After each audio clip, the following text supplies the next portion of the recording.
Alright, now we're going to bring together the two types of sweeps. The one where we roll forward and the one where we sit up, sweeping the opponent to our back. How are we going to accomplish that? In a real fighting situation, my opponent will never stay put in one place. He will always be trying to maneuver and shifting his weight. Therefore, I have to play around with his balance, so to speak. When he shifts his balance towards the back, I'm going to try to move him that way. When he moves forward, I'm going to sweep him that way. Another thing that we're going to work on is to start incorporating the turtle guard sweeps into my regular guard game, using that idea of the 4 bases that we have discussed previously. Why am I going to do that?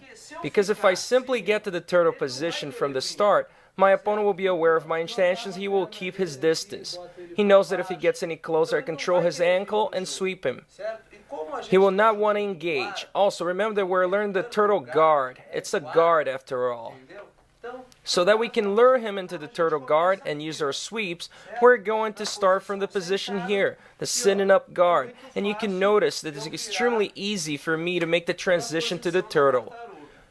We always should be careful with his arm though, especially if he's already grabbing my collar like this. I'm not going to go to my knees like this, exposing my neck for him to attack.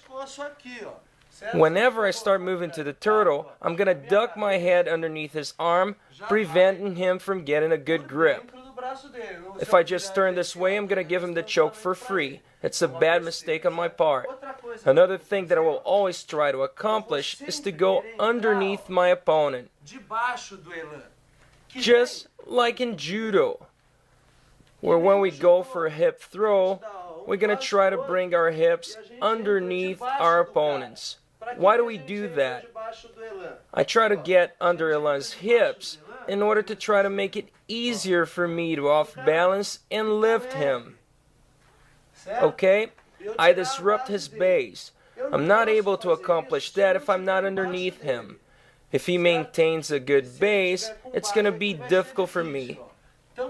So what I'm going to do here, I'm going to start from the regular guard, and when I go to my knees, I'm going to move towards him, getting close to his hips.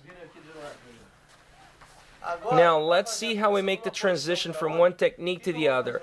I start from the sitting up guard, I duck under with my head and my hips slide forward, close to his. Now I can use both sweeps, going forward or going backwards.